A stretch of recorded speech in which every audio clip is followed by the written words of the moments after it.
It happened. Infinity War finally came out, and hopefully everybody who cares enough has gotten a chance to see it by now, because this video will have spoilers in it. So, Infinity Wars came out. Just a quick recap. I enjoyed it. I thought it was great. I think it was a very good movie for all the work that they've put in over the last 10 years, being able to bring all those stories together into one final moment.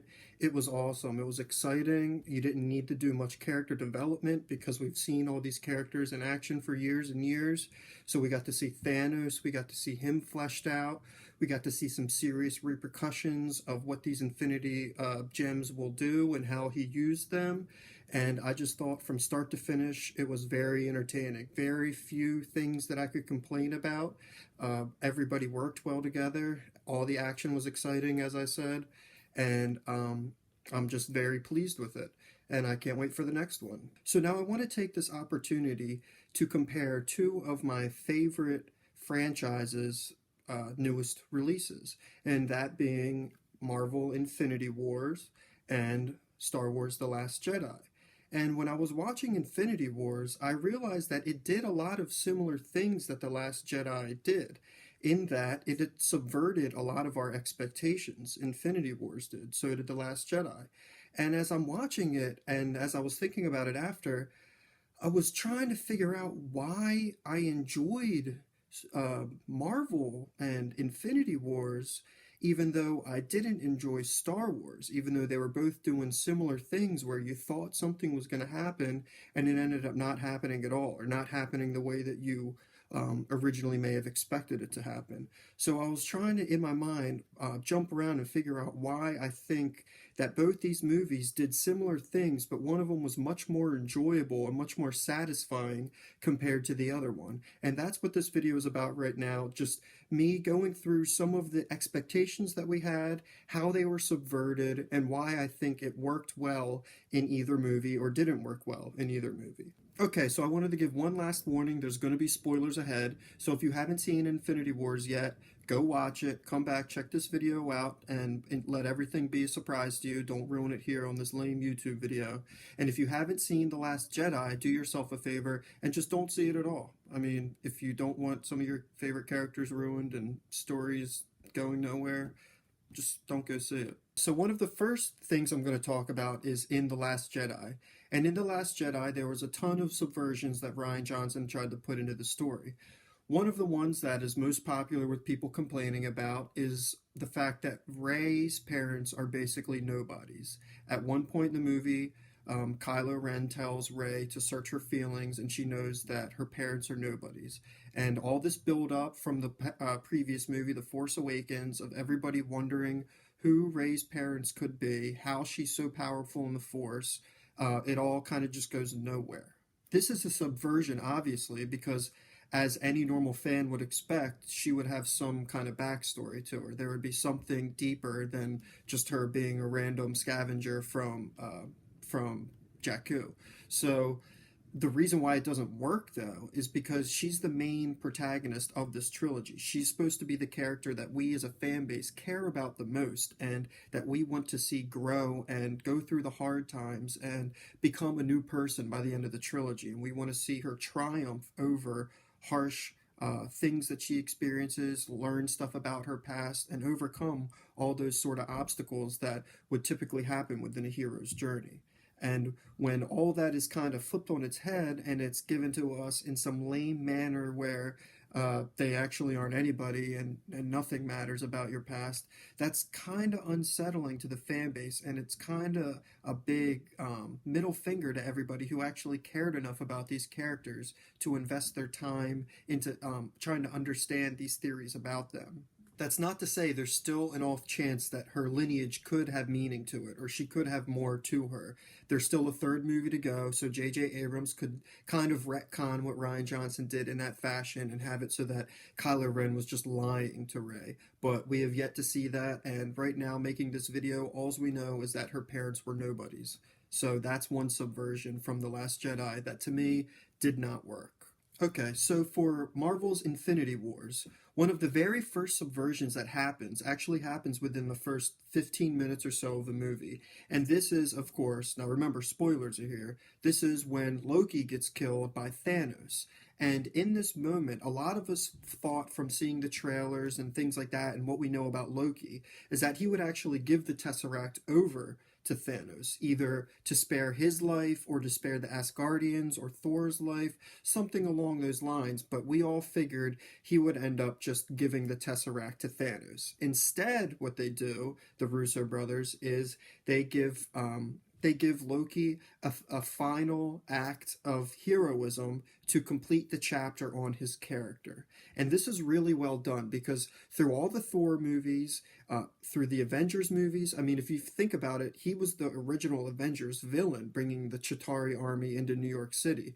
So to see his whole arc go from the evil, mischievous, jealous brother of Thor, trying to overthrow Thor, destroy the Earth, do Thanos' bidding, to a hero who's willing to sacrifice his life to try and take out Thanos in his last moment, which he ends up losing his life for, and Thor is very emotional. Hemsworth gives a very good performance. It really works well for the character. And even though it's subverted, even though it's a character that we as fans love, who won't be in the movies anymore, because I doubt Loki's going to be brought back. So seeing that end, even though it's an end and it's something that we did not expect, it really works well because as a fan of the series, you see how his whole arc is completed, and it's completed with that final act where we can all leave the movie, leave these Marvel movies behind, and say Loki in the end was a good person, even though he was misguided a lot and he did a lot of bad things. In the end, he was willing to lay down his life for the better cause. And that's actually a very good aspect of the anti-hero or the dark hero or however you want to label that. And to me, just that first 10-15 minutes really embodied that really well. So the next subversion I want to talk about is from The Last Jedi. And this subversion is Kylo killing Snoke. Okay, so this one is not as weak as the other subversions, I may say. This has a little bit to it because there's some character development there for Kylo, so it works on some levels. But just the fact that Snoke gets killed off so unceremoniously and is treated almost like a side character after the whole build up from The Force Awakens, when every character in The Force Awakens knew Snoke's name. Han knew Snoke's name, Leia knew Snoke's name. Everybody knew Snoke's name like he was some big intergalactic power that just reigned over the universe. And then in The Last Jedi, he's kind of handled like a background image that's not very important at all, and Kylo ends up killing him. Now, while a lot of people might like this because it allows Kylo to become his own, I think it's done a little early because we never really got to see much between Kylo and Snoke besides the few conversations they had. And me as a fan, and I know a lot of people like me, were expecting some sort of training or something along those lines. Even at the end of Force Awakens, Snoke says to Hux, get Kylo and bring him here so he can complete his training. So it just seemed kind of off the way that it was handled because I think we all agree that there's a lot more that Kylo could have learned from Snoke. And even though it's the Sith way to kind of even.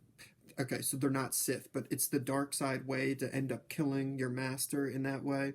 It still just seemed a little premature to me and didn't really work because I wasn't done with the character Snoke, and I don't think anybody else was, to be honest. Also, don't tell me it wouldn't have been so much cooler to see Snoke and Luke face off. I mean, that would have been pretty sick. So the next subversion I'm going to talk about is from Avengers Infinity War, and this subversion is the fact that the heroes lose. In the end, it's not all laughing and joking, and it's not some fun ride where, okay, Thanos is going to come back in the second movie and we're going to have to beat him up again.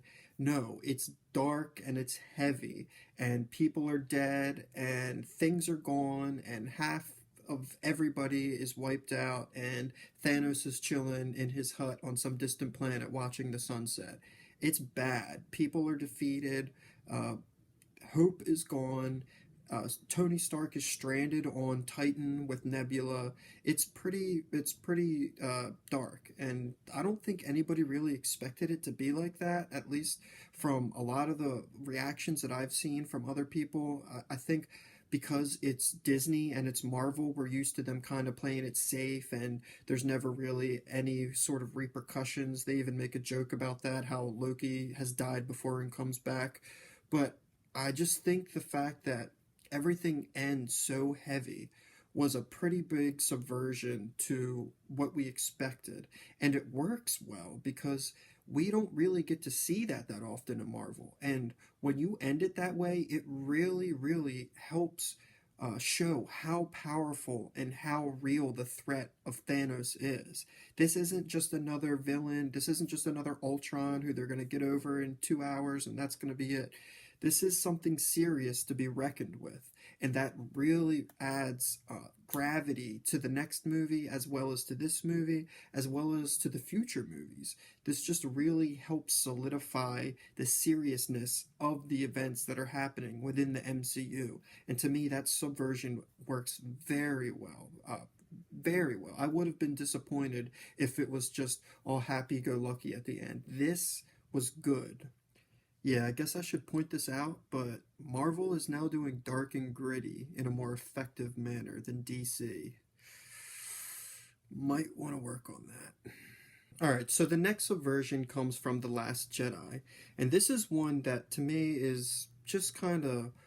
I have no idea why they did it this way, but it's also a piggyback off the last subversion that I just did from The Last Jedi, and that is the fact that Snoke has no backstory, nothing to him besides just being an evil overlord who somehow took over the galaxy and formed this army. To me, this is just really egregious because you have this character, you have this whole progression of events that you could explore, and you could give us some information on, even if it's just a few lines of dialogue, anything, some world building. There's plenty of ways to work this in. And we get absolutely nothing. And that's a big subversion because tons of people dedicated hours and hours of their lives trying to figure out who Snoke was. I mean, there were theories all out the ass, every aspect of Star Wars, every character that you could possibly think of. People were saying was Snoke. There was people were saying he was Darth Plagueis. People were even saying he was Mace Windu. Just people saying he's the Chancellor coming back. So many crazy theories, so many different ideas of who he could be, and we get absolutely nothing. And I understand that Rian Johnson wanted to make it a Kylo Ren story, and I understand that he felt like Snoke had served his purpose. But when you really take a look at it, and you actually look at the state of the movies now, the state of this trilogy, Snoke not being there really weakens the overall narrative. And I made a video about this, how I think that Snoke's death weakens Kylo Ren's character. And that's because there's not this overarching evil now to Kylo Ren.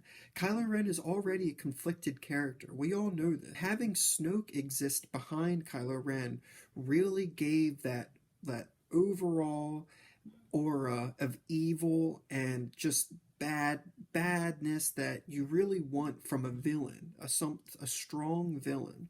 And giving Snoke no backstory and then killing him off in the way that they did really was not a good subversion. In fact, it was, to me, kind of lazy. It was almost like Rian Johnson couldn't come up with a good enough idea compared to what everybody else was, so he just decided we're not going to write anything at all and we'll just move on from that.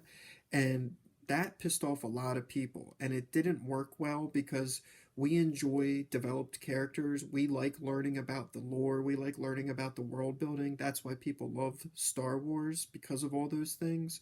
And when you absolutely cut all of that out from under us, it's not going to make people happy. I mean, Snoke's slippers have more of a backstory than he does. That's ridiculous. Okay, so the next subversion I'm going to talk about is from Avengers Infinity War. And this is when Thanos gets the Infinity Gems on his gauntlet and he snaps. and he wipes out half the population of the galaxy. And in turn, half of our heroes just turn to ash. All of our favorite heroes, all of the new heroes. And this is the subversion to me, because a lot of us expected that it would be the original Avengers who died in this movie. You know, people thought that Captain America was going to die. People thought that Thor might go. People thought that maybe even Tony Stark would go. And in the end, it ended up being all the new heroes. You know, Black Panther, gone. Spider-Man, gone. Doctor Strange, gone. Almost every Guardian of the Galaxy, gone. The list goes on and on. Basically, half the Avengers as we know it are gone. And the only ones that are around are the ones that everybody thought would die. You know, you have, like I said, Iron Man, Thor, Captain America's still around. So the subversion to me is just how everybody that we thought would be there in the end and the people that we thought might not is flipped. And this works really well to me because it's almost like in the next movie, the original Avengers will get one last go of it. They'll get one last adventure to save the day and make things right. And in the end, obviously, they're going to end up saving all these heroes that turn to ash. So, I mean, the ones that died earlier, like Gamora dying, nobody expected that. That's a subversion. Um, Thor, or not Thor, Loki dying, Heimdall dying, all these guys dying, or Vision dying, those guys aren't coming back. But the ones that turn to ash are definitely going to be back, whether they're stored in the Soul Gem, whether they're on a different plane, whatever it is, they'll be back because we all know Disney's not going to cash their last check on Black Panther and on Spider-Man and all those sorts of movies. They're definitely not doing that.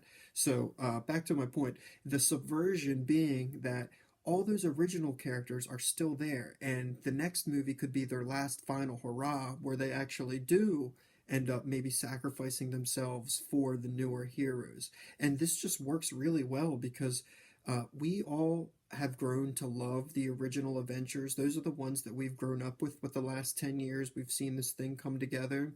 And for the Russo brothers to give us this last little tidbit of joy where we can see our original heroes come together and find a way to save the newer heroes, I think it's going to work really well, and it sets up for a really good sequel where everybody's basically like, well, where are all these other guys? Where is Black Panther and Spider-Man and Doctor Strange and the Guardians of the Galaxy and everyone else? Where do they all go? So that is a subversion that I think worked really well for the Avengers Infinity Wars movie. Alright, so the last subversion I'm going to talk about today is the one that's everybody's favorite. That's sarcasm. And it's in The Last Jedi. And that is how they handled Luke Skywalker, a cultural hero for the last 40 years, until The Last Jedi came out. How they handled Luke Skywalker was a complete subversion of everything we thought that could be. And the reason why we didn't expect it is because it's just a complete backtracking on his character as a whole. So instead of Luke being connected to the Force and Luke training Rey as it was originally intended by George Lucas and a lot of the early write-ups on the new trilogy, they subverted that and they had Luke throwing his family lightsaber over his shoulder and milking space walrus and saying he was disconnected from the Force and saying the Jedi needed to end and all these things that absolutely nobody expected or wanted, to be frank. Just a complete character assassination. You have a guy who was willing to save his father, who was a mass murderer, killed billions of people across the galaxy, did unforgivable things, even killed Luke Skywalker's mom. And yet, Luke was willing to even sacrifice his own life to save his father, who did all these things. And then fast forward 30 years, Luke notices that Kylo is having a bad dream and is willing to murder him. It doesn't really work well, and it doesn't really go with the character. And I think that's why this subversion doesn't work at all. Not only is Luke a fan favorite and he's always been the quintessential hero journey character, he goes from a boy to a Jedi Knight and saves the galaxy. It's a character assassination where we don't get to see anything we wanted, and it's not any way that we thought it would be and expect it should be. It's just really poorly done, and all it's going to do, besides whatever artsy fartsy thing Ryan Johnson had written up in his mind that he thought he was going to do, it really just pissed a lot of people off because instead of just giving people what they want, you try and serve them a big spoonful of shit and say it's good for them. And that doesn't work. And it doesn't really work with movies because movies are just supposed to be fun and they're supposed to be things that we can go and enjoy. And when you take something that we've all held so dearly in our hearts and you wring it out and you blend it up with shit and just nasty stuff and try and force us to drink it, it's not going to go well for you. And that's basically just how that whole subversion happened. It was really disgraceful in the end, to be honest. That's the best way that I can put it. So after thinking of all these different subversions in both movies and trying to gauge why I feel like some of them worked and some of them didn't, I think I boiled it down to a few key points. One of them being, in Avengers Infinity Wars, the subversions help to serve and strengthen the overall story and plot. We see Thanos win. We see the Avengers lose. We see things that we didn't expect. We see people dying that we didn't expect. But all these events that happen help to serve those characters. They progress the plot in a way that was satisfying and felt fulfilling. It wasn't like things were just being pulled out under the rug from us, compared to something like Snoke's backstory or Rey's backstory, which basically just, instead of even being subverted, there was just nothing even there at all. Like, the subversion isn't that there was something clever in place of what we expected, like in Avengers Infinity War. In The Last Jedi, it was just, there's just nothing there at all. And that's supposed to be clever, or however they want to describe it. I don't know. It's shit to me. So not only do the subversions in Avengers Infinity War help serve the characters and help serve the plot and strengthen all of that, also in Avengers Infinity War, the subversions stay true to the characters in nature. And what I mean by that is you don't have characters going out of their own personalities and the ways that they normally act and the ways that we expect them to act and we've seen them grow to evolve to act like we do in The Last Jedi. So in The Last Jedi, instead of seeing characters that we know and we've loved and we've grown with act the way that we know they should, it's subverted to be completely different characters. And us as an audience, that's confusing. We don't want to see that. We don't want to see different characters in place of the characters that we love. We want to see the characters that we love do things. And in Avengers Infinity Wars, that's what we see. We see Tony Stark act like Tony Stark through the progression of events. We see Thor, Captain America, Spider-Man, etc., be their characters throughout the movie. Even though there's subversions in the plots and how things happen, they stay true to who they are. And us as fans, that's what we want. We want to see the characters be realized in an accurate and respectful way. And one of the big problems with The Last Jedi is a bunch of the characters that were set up by the original trilogy or even by The Force Awakens, which is supposed to happen only maybe a day before, hours before, are completely different. If you watch Force Awakens to Last Jedi, there's whole characters who are completely different than the way that they were in the previous movie. And that's just a big no-no. And I think that those two reasons really are really the main reason why the subversions work in Avengers Infinity Wars, but they do not work in The Last Jedi. So I think I'm going to wrap this up. Let me know what you guys think. Let me know if you think that my list of subversions and the way that I feel about them is right, or if I'm wrong. Let me know if I forgot any. And leave a comment, leave a like, subscribe, and I'll be back again soon with another video. Thanks, everyone.